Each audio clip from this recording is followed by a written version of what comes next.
Hi guys, welcome back to my new channel মা কিষান। আজকে আমি ডিম টমেটো বানাবো, আপনারা সাথে থাকেন। আমি কিভাবে ডিম টমেটোটা বানিয়ে নিই।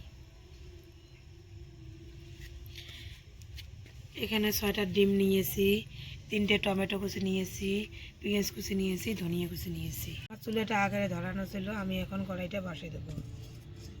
কড়াইটা আমার হিট হয়ে গেছে, এখন আমি সরষের তেলটা দিয়ে দেবো। আমি এখন ডিমটা মেখে নেবো। হলুদ গুঁড়ো আর লবণ দিয়ে হাফ চা চামচ হলুদ গুঁড়ো দিলাম,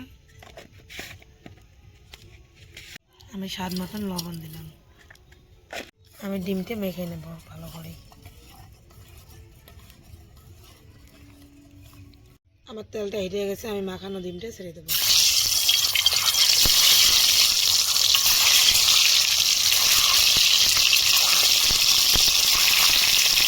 আমি ডিমটা এখন উল্টে দেবো।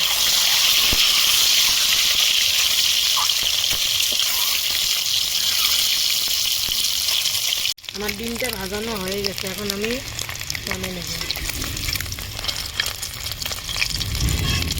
আমার ডিমটা কত সুন্দর ভাজানো হয়ে গেছে। এখন আমি একটা তেজপাতা ছেড়ে দিয়েছি।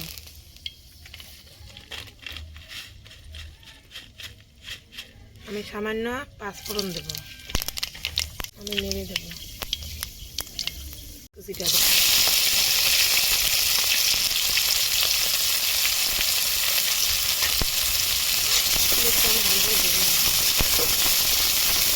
আমি আর তেল দেবো না। আমি আদা বাটা, রসুন বাটা আর জিরে বাটা আমি দেবো।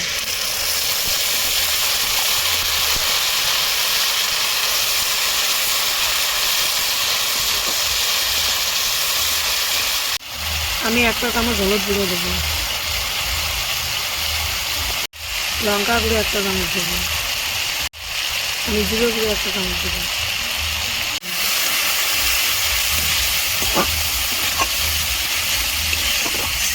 আমি এখন স্বাদ মতন লবণ দেবো,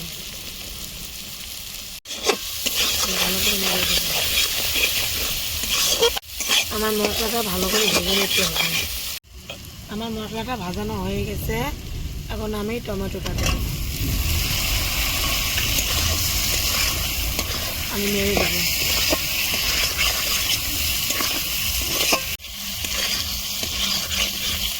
আমি 1 মিনিটের জন্য ঢেকে দেবো। আমার 1 মিনিট হয়ে গেছে, এখন আমি ঢাকনটা উঠে নেব।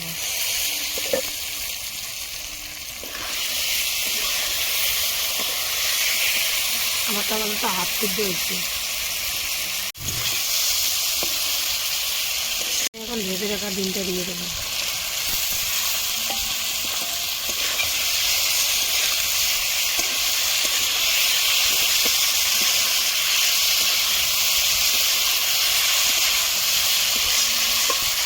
দুই মিনিটের জন্য ভেজে দেবো। আমার 2 মিনিট হয়ে গেছে, ঢাকনটা আমি উঠে নেব।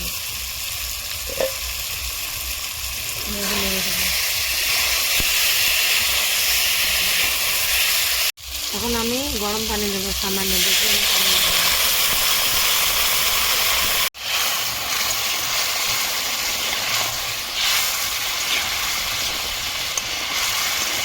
এখন আমি ধনিয়া কুচিটা দেবো।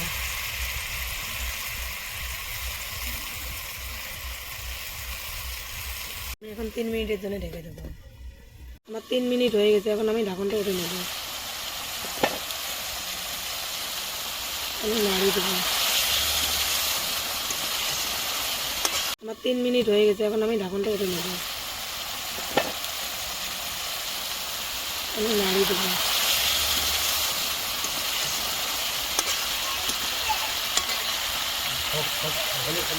আমি এখন গরম মশলাটা দেবো। আমার তরকারিটা হয়ে গেছে, এখন আমি নেমে নেব। আমার ডিম টমেটো কষা রেডি। আপনারা যদি আমার ডিম কষার তরকারি রেডি। কে কে ডিম কষার তরকারি খেতে ভালোবাসেন, লাইক কমেন্ট শেয়ার সাবস্ক্রাইব করেন। আমি ডিম কষা খেতে খুব ভালোবাসি।